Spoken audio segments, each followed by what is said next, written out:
Ups, pada obveza. Hej ljudi, ovdje Kitan TV i sorry ako sam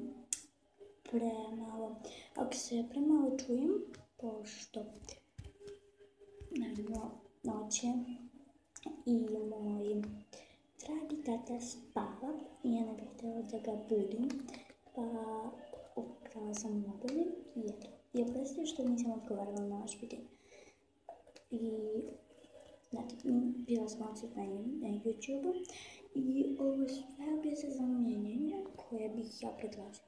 Prva je moja maskota, naravno, ne ova nego Husky.